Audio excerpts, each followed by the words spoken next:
Map ಮಾಡಿದ ಒಂದು ಮಿಸ್ಟೇಕಿಂದ ನಾವು ರಾಂಗ್ ರೂಟಲ್ಲಿ ಹೋಗೋ ಥರ ಆಯಿತು. ಯಾಕೆ ಅಂತ ಗೊತ್ತಾಗಬೇಕು ಅಂದರೆ ಪೂರ್ತಿ ವಿಡಿಯೋ ನೋಡಿ ಗೊತ್ತಾಗುತ್ತೆ. ಹಾಯ್ ಹಲೋ ಎಲ್ರಿಗೂ ನಮಸ್ಕಾರ, welcome back to my mini vlog. ನಾವು ಬೆಳಗಿನ ಜಾವ ಬೇಗ ಎದ್ದು ರೆಡಿ ಆಗೋ ಅಷ್ಟರಲ್ಲಿ 6 ಗಂಟೆ ಆಗಿಬಿಟ್ಟಿತ್ತು. ಅಷ್ಟರಲ್ಲಿ ನಮ್ಮ ಭಾವ ಕಾರ್ ತೊಗೊಂಡು ಬಂದು ವೆಯ್ಟ್ ಮಾಡ್ತಾ ನಿಂತಿದ್ರು. ನಾವೆಲ್ಲ ಹೋಗ್ತಿದ್ದೀವಿ ಅಂತ ಯೋಚನೆ ಮಾಡ್ತಿದ್ದೀರಾ? ಸ್ವಲ್ಪ ಹೊತ್ತಲ್ಲೇ ಹೇಳ್ತೀನಿ ಬನ್ನಿ. ನಮ್ಮ ನಡೆ ದೈವ ಇಚ್ಛೆಯ ಕಡೆ ಅಂತ ಹೇಳ್ತಾ ನಾವು ಮನೆಯಿಂದ ಹೊರಟ್ವಿ. ಹೋಗಬೇಕಾದ್ರೆ ನಮ್ಮೂರಲ್ಲಿರೋ ಸ್ಟ್ಯಾಚ್ಯೂಗೆ ಒಂದು ನಮಸ್ಕಾರ ಹಾಕಿ ಹೊರಟ್ವಿ. ನಾನಿಷ್ಟೊಂದು ಚೆನ್ನಾಗಿ ರೆಡಿಯಾಗಿ ಎಲ್ಲಿಗೆ ಹೋಗ್ತಿದ್ದೀನಿ ಅಂತ ಹೇಳ್ತೀನಿ ಬನ್ನಿ. ಪೆಟ್ರೋಲ್ ಬಂಕಲ್ಲಿ ಹೋಗಿ ಡೀಸೆಲ್ ಹಾಕ್ಸ್ಕೊಂಡು ದಾರಿಲಿ ಹೋಗ್ತಿರ್ಬೇಕಾದ್ರೆ ನಮ್ಮ ಒಂದು ಡ್ರೈವಿಂಗ್ ನೋಡಿ ನನಗೆ ಶಾಕ್ ಆಗೋಯ್ತು. ನೇಚರ್ ಚೆನ್ನಾಗಿತ್ತು ಅಂತ ವಿಡಿಯೋ ಕ್ಯಾಪ್ಚರ್ ಮಾಡಿಕೊಂಡೆ. ಗೂಗಲ್ ಮ್ಯಾಪ್ನ ನಂಬ್ಕೊಂಡು ನಾವು ರಾಂಗ್ ರೂಟಲ್ಲಿ ಹೋಗೋ ಥರ ಆಯಿತು. ಫೈನಲಿ ನಾವು ಗೌಡ್ಗೆರೆಗೆ ರೀಚ್ ಆದ್ವಿ. ಹಾಗೆ ದೇವಸ್ಥಾನಕ್ಕೆ ಹೋಗಿ ದೇವರ ದರ್ಶನಕ್ಕೆ ನಿಂತ್ಕೊಂಡ್ವಿ. ಇದು 2ನೇ ಆಷಾಢ ಆಗಿರೋದ್ರಿಂದ ತುಂಬಾ ರಶ್ ಇತ್ತು. ನಾವು 7:15 ದೇವಸ್ಥಾನಕ್ಕೆ ಹೋಗಿದ್ರಿಂದ 9 ಗಂಟೆ ಒಳಗಡೆನೆ ನಮಗೆ ದರ್ಶನ ಮುಗೀತು. ಈ ದೇವಸ್ಥಾನದ ವಿಶೇಷ ಏನಪ್ಪ ಅಂದರೆ ನಾವು ಆ ತಾಯಿ ಚಾಮುಂಡೇಶ್ವರಿಗೆ ಹರಕೆ ಕಟ್ಕೊಂಡು 7 ವಾರ ಕಾಯಿ ಕಟ್ಟೋದ್ರಿಂದ ನಮ್ಮ ಕಷ್ಟಗಳಾಗಿರ್ಬೋದು, ನಾವು ಏನಂತ ಬೇಡ್ಕೊಂಡಿರ್ತೀವೋ ಅದು ನೆರವೇರುತ್ತೆ ಅನ್ನೋದು ಒಂದು ನಂಬಿಕೆ. ನಾವು ಕೂಡ ತಾಯಿ ಚಾಮುಂಡೇಶ್ವರಿ ಹತ್ರ ಆಶೀರ್ವಾದ ಪಡ್ಕೊಂಡು ಬಂದ್ವಿ. ಹಾಗೆ ಬಸಪ್ಪನ ಸನ್ನಿಧಿಗೆ ಹೋಗಿ ಆಶೀರ್ವಾದ ತಗೊಂಡು ನಾವು ಹೊರಟಿದ್ದೆ ದಾಸೋಹ ಭವನಕ್ಕೆ. ನಾನು ಫಸ್ಟ್ ಟೈಮ್ ಗೌಡ್ಗೆರೆಗೆ ಬಂದಿದ್ದರೂ ಕೂಡ ನಾನು ಫಸ್ಟ್ ಟೈಮ್ ಬಂದಿದ್ದೀನಿ ಅಂತ ನಂಗೆ ಫೀಲೇ ಆಗಲಿಲ್ಲ. ಹಾಗೆ ಸುಮ್ಮನೆ ಕೂತಿದ್ವಿ ಅಂತ ವಿಡಿಯೋ ಕ್ಯಾಪ್ಚರ್ ಮಾಡಿಕೊಂಡೆ. ಆಮೇಲೆ ತಿಂಡಿ ಮಾಡಿಕೊಂಡು ಹೊರಗಡೆ ಬಂದು ನೋಡಿದ್ರೆ ಈ ಮಿಷಿನ್ ನೋಡಿ ಒಂದೇ ಅನಿಸಿದ್ದು, ನಮ್ಮ ಇಂಡಿಯಾ ಇದರಲ್ಲಿ ಇಷ್ಟೊಂದು ಅಪ್ಡೇಟ್ ಆಗಿದೆಯಲ್ಲ ಅಂತ. ಬಸಪ್ಪನವರ ಗದ್ಗಿಗೆ ಕೈ ಮುಗಿದು ಹಾಗೆ ದೇವಸ್ಥಾನ ಸುತ್ತಮುತ್ತ ಒಂದು ವಿಡಿಯೋ ಕ್ಯಾಪ್ಚರ್ ಮಾಡಿಕೊಂಡೆ. ಮತ್ತೆ ಆ ತಾಯಿ ಚಾಮುಂಡೇಶ್ವರಿ ಆಶೀರ್ವಾದ ಪಡ್ಕೊಂಡು ನಾವು ಎಲ್ಲಿಗೆ ಹೋದ್ವಿ ಏನು ಅಂತ ಮುಂದೆ ಹೇಳ್ತೀನಿ ಬನ್ನಿ. ನನ್ನ ಮೇಲೆ ಈ ಥರ ಹೇಳಿದರು. ಆಮೇಲೆ ನಾವು ಗೌಡ್ಗೆರೆಯಿಂದ ಹೊರಟ್ವಿ. ಹೋಗಬೇಕಾದ್ರೆ ದಾರಿಲಿ ಟೀ ಸ್ಟಾಲ್ ಸಿಕ್ತು ಅಂತ ಹೇಳಿ ಗಾಡಿ ಸೈಡ್ಗೆ ಹಾಕಿ ಟೀ ಕಾಫಿ ಕುಡ್ಕೊಂಡು ನಾವು ಹೊರಟಿದ್ದೆ ಆತ್ಮಲಿಂಗೇಶ್ವರ ದೇವಸ್ಥಾನಕ್ಕೆ. ಈ ದೇವಸ್ಥಾನಕ್ಕೆ ನಾನು ಇದು 2ನೇ ಸರಿ ಹೋಗ್ತಿರೋದು. ಆಮೇಲೆ ನಾವೆಲ್ಲ ದೇವಸ್ಥಾನಕ್ಕೆ ಮೇಲೆ ಹತ್ಕೊಂಡು ಹೋಗಿ ದೇವ್ರನ್ನ ನೋಡಿಕೊಂಡು ಕೈ ಮುಗಿದು ಹೊರಗಡೆ ಬಂದ್ವಿ.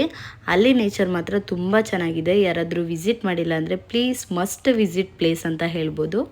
ನಮ್ಮ ಭಾವ ಫಸ್ಟ್ ಟೈಮ್ ಅಕ್ಕನ ಫೋಟೋ ತೆಗಿತಿದ್ರು. ಅಣ್ಣ ಏನಾಯ್ತಣ್ಣ? ಯಾಕಣ ಅಣ್ಣ? ಇನ್ನು ಏನೋ ಬೇಕಣ್ಣ, ಇದು ಸರಿಯಾಗಿಲ್ವೇ? ಇಲ್ಲ ಬೇಕು. ಈ ಥರ ನಾನು ಅವ್ರಿಗೆ ಹೇಳ್ಬಿಟ್ಟು ನಾನು ದೇವಸ್ಥಾನದ ವಿಡಿಯೋ ಮಾಡಿಕೊಂಡೆ. ಅದಾದಮೇಲೆ ನಂದು ಸ್ವಲ್ಪ ಫೋಟೋಸ್ ತೆಗ್ಸಿ ವಿಡಿಯೋ ಮಾಡಿಸಿ ನಾವಲ್ಲಿಂದ ಹೊರಟ್ವಿ. ನೆಕ್ಸ್ಟ್ ಎಲ್ಲಿಗೆ ಅಂತ ಹೇಳ್ತೀನಿ ಬನ್ನಿ.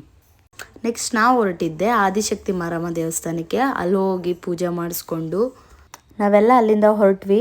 ನನ್ನ ಕ್ಯಾಮ್ರಾ ಎತ್ತಿದ ತಕ್ಷಣ ಇವ್ರು ತಿನ್ನೋದೇ ನಿಲ್ಲಿಸ್ಬಿಡ್ತಾರೆ. ಏನು ಅರ್ಥವೇ ಆಗ್ತಿಲ್ವೇ ಈ ಕೇಸು? ಎಳೆ ಮಗು ಆಗಿದ್ದಿದ್ರೆ ಓಕೆ, ಏನಿದು ಏನೋ ಗೊತ್ತಾಗ್ತಿಲ್ಲ.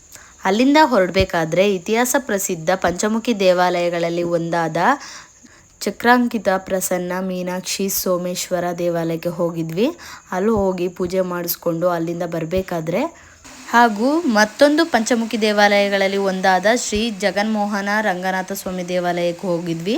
ಆಮೇಲೆ ಅಲ್ಲಿ ಹೋಗಿ ಪೂಜೆ ಮಾಡಿಸ್ಕೊಂಡು ಸ್ವಲ್ಪ ಹೊತ್ತು ಟೈಮ್ ಸ್ಪೆಂಡ್ ಮಾಡಿ ಆಮೇಲೆ ನಾವೆಲ್ಲಿಗೆ ಹೋಗ್ತೀನಿ ಅಂತ ತೋರಿಸ್ತೀನಿ ಬನ್ನಿ.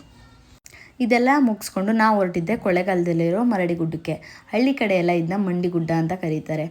ಈ ಮರಡಿ ಗುಡ್ಡದ ಇತಿಹಾಸ ಏನು ಅಂತ ಹೇಳಿದರೆ ಮಹದೇಶ್ವರ ಇಲ್ಲಿ ಮಂಡಿ ಊರಿ ಆಮೇಲೆ ಬೆಟ್ಟ ತಲುಪಿರೋದು ಅಂತ ಇದೆ. ಈ ಮರಡಿ ಗುಡ್ಡಕ್ಕೆ ನಾನು ಫಸ್ಟ್ ಟೈಮ್ ಬರ್ತಿರೋದು. ಮೇಲೆ ಹೆಂಗಿದೆ ಏನು ಅಂತ ನನಗೂ ಗೊತ್ತಿಲ್ಲ, ಬನ್ನಿ ನೋಡೋಣ. ನಾನು ಹೆಂಗಿದೆ ಅಂತ ನಿಮಗೂ ತೋರಿಸ್ತೀನಿ. ಮರಡಿ ಗುಡ್ಡದ ಮೇಲೆ ಇರೋದು ಪುಟ್ಟ ದೇವಸ್ಥಾನ. ಈ ಪುಟ್ಟ ದೇವಸ್ಥಾನದೊಳಗಡೆ ನಂದಿ ಇದೆ ಮತ್ತು ಮಂಡಿ ಊರಿರೋ ಜಾಗ ಯಾವುದು ಅಂತ ಅದು ತೋರಿಸ್ತೀನಿ ಬನ್ನಿ. ಈ ಪುಟ್ಟ ದೇವಸ್ಥಾನದ ಪಕ್ಕದಲ್ಲೇ ಮಂಡಿ ಊರಿರೋ ಜಾಗ ಇರೋದು. ಬನ್ನಿ ಅಲ್ಲಿ ಕರ್ಕೊಂಡು ಹೋಗ್ತಿದ್ದೀನಿ, ಹೆಂಗಿದೆ ಏನು ಅಂತ ನೋಡೋಣ. ಇದೇ ಮಹದೇಶ್ವರ ಮಂಡಿ ಊರಿರೋ ಜಾಗ.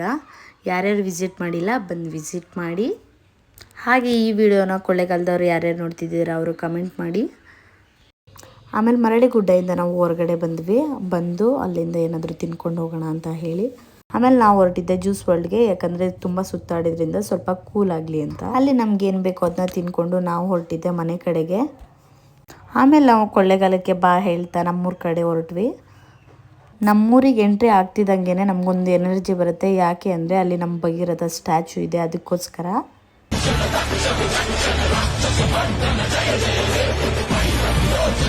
ಆಮೇಲೆ ಮನೆಗೆ ರೀಚ್ ಆದ್ವಿ. ಇಷ್ಟ ಆಗಿತ್ತು ಇವತ್ತಿನ ಲಾಗ್. ಇಷ್ಟ ಆಗಿದ್ರೆ ಲೈಕ್, ಶೇರ್, ಕಮೆಂಟ್ ಮಾಡಿ ಆ್ಯಂಡ್ ಸಬ್ಸ್ಕ್ರೈಬ್ ಮಾಡೋದು ಮಾತ್ರ ಮರಿಬೇಡಿ. ಹೀಗೆ ಸಪೋರ್ಟ್ ಮಾಡ್ತಾ ಇರಿ. Keep loving, keep supporting. Love you all. See you next vlog. Bye.